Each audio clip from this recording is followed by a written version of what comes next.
నమస్తే. ఈరోజు జూన్ 6, 2024.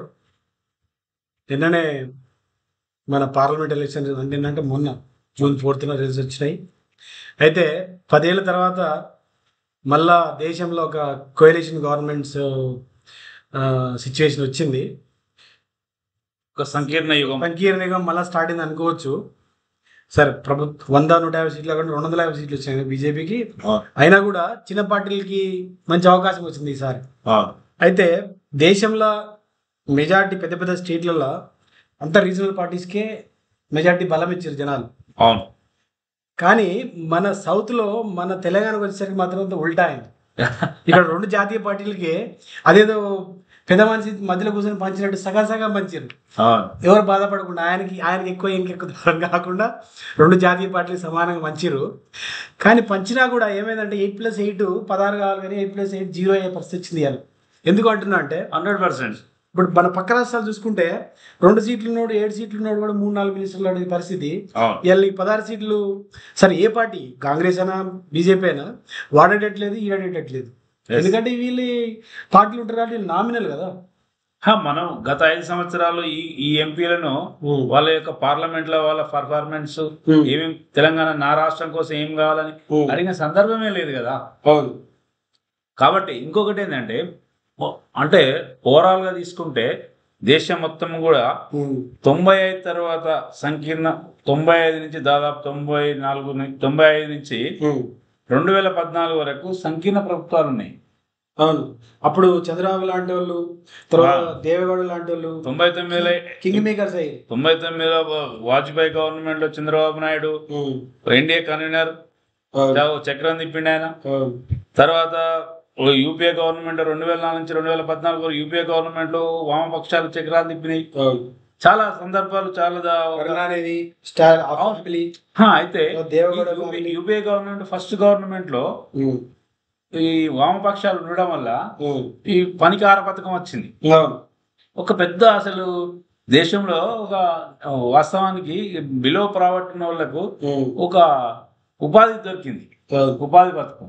అది మంచిగా చెడా అనేది సెకండరీ గానీ, సరే ప్రతి దాంట్లో మంచి చెడు రెండు. అయితే ఇక్కడ అంటే కొలియేషన్ ఉంటే ఏం లాభాలు జరుగుతున్నాయి దాని గురించి చెప్తున్నాం మనం. అంటే ప్రతి స్టేట్ ఏం చేస్తుంది, వాళ్ళ సులాభం కోసం ప్రయత్నం చేస్తుంది. దాంట్లో తప్పులేదు. అవును, అంటే నీకు ఇప్పుడు సంకీర్ణ వచ్చింది కాబట్టి నువ్వు ఏం చేయలేదు, దాన్ని మార్చలేవు కదా. వచ్చిన దాంట్లోనే మనం సంతోషపడాలి. ఆ అవకాశము తెలంగాణ కోల్పోయింది. అంటే కీ రోల్ చేసే అవకాశం తెలంగాణ కోల్పోయింది. తెలంగాణ ఇంకొకటి నేను అబ్జర్వ్ చేసింది ఏంటంటే 1952 నుంచి కూడా తెలంగాణ ప్రజానికం ఎందుకో గాని ఈ డిఎన్ఏలో మార్పు ఉన్నట్టుంది.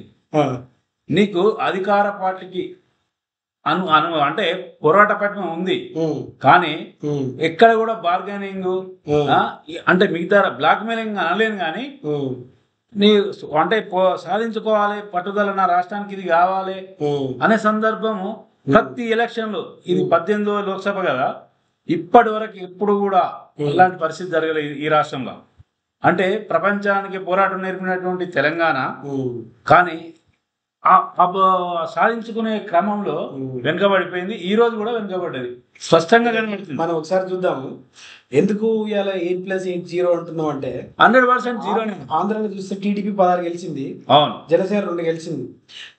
2 గెలిచిన జనసేన కూడా ఇలా ఎన్డీఏ మీటింగ్ లో కూర్చుంది, ప్రధానమంత్రి కూర్చున్న లైన్ లోనే కూర్చునే పరిస్థితికి వచ్చిండ్రు. అంటే ఎంత పవర్ ఉంది అలా. కిందికి వస్తే మహారాష్ట్ర, శివసేన అంటే గుర్తించింది వాళ్ళ అఫీషియల్ అని, షిండే వర్గము 8 సీట్లు వచ్చినాయి ఆయనకు. ఇవాళ ఆయన 5 మినిస్టర్ డిమాండ్ చేస్తున్నాడు.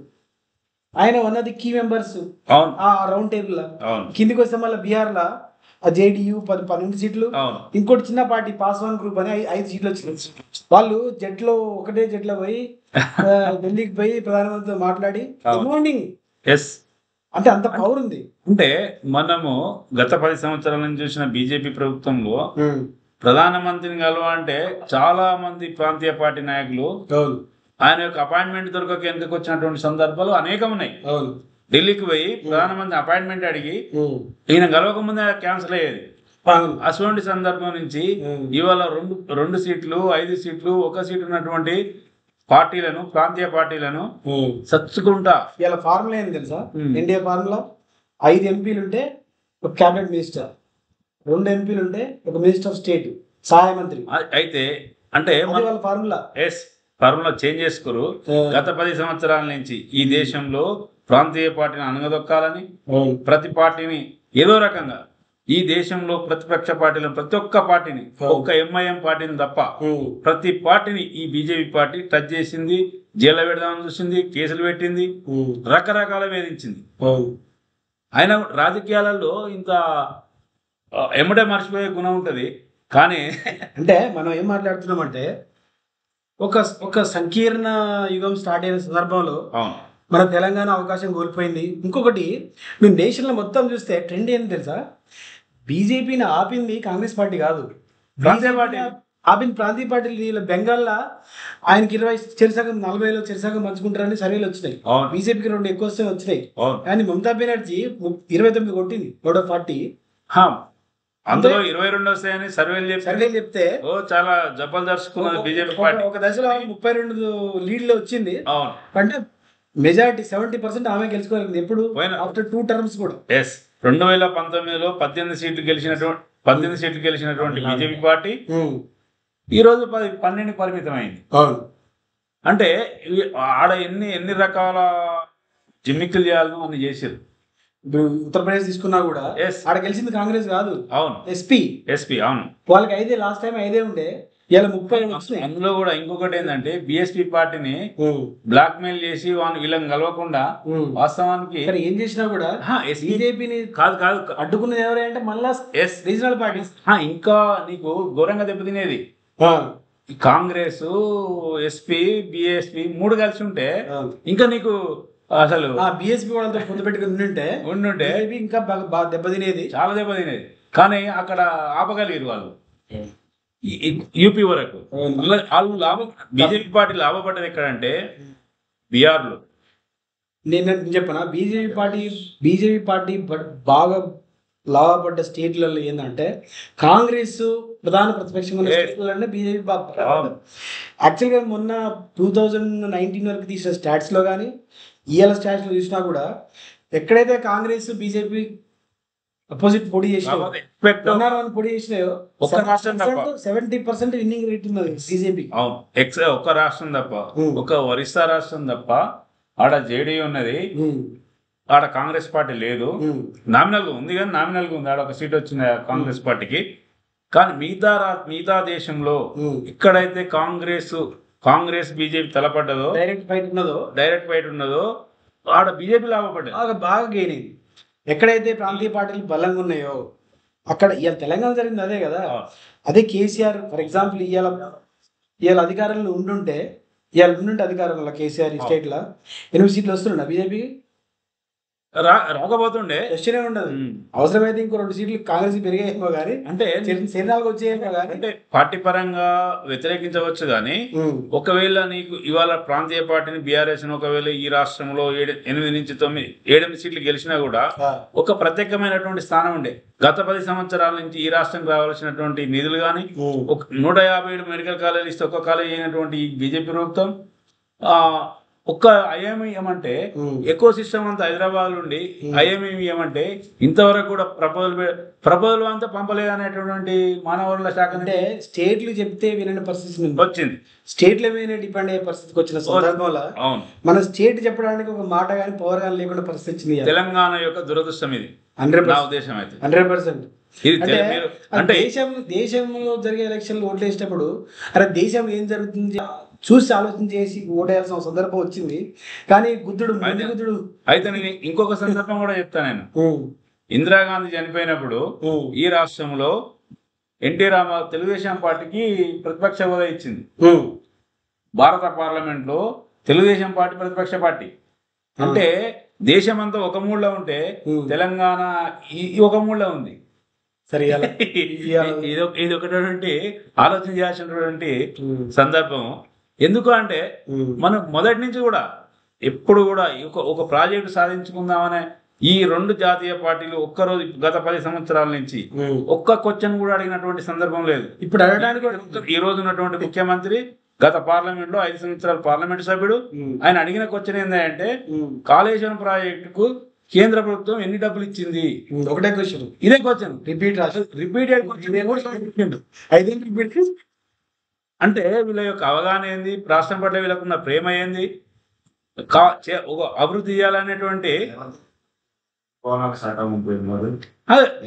అంటే అంటే వీళ్ళకు బేసిక్ గా ఒక అవగాహన, నాయకులే కానీ వీళ్ళు ఒక ఫక్త్ రాజకీయ నాయకులు, రాజకీయం చేస్తారు కానీ మిగతా సబ్జెక్ట్ విషయాల్లో చాలా వీక్.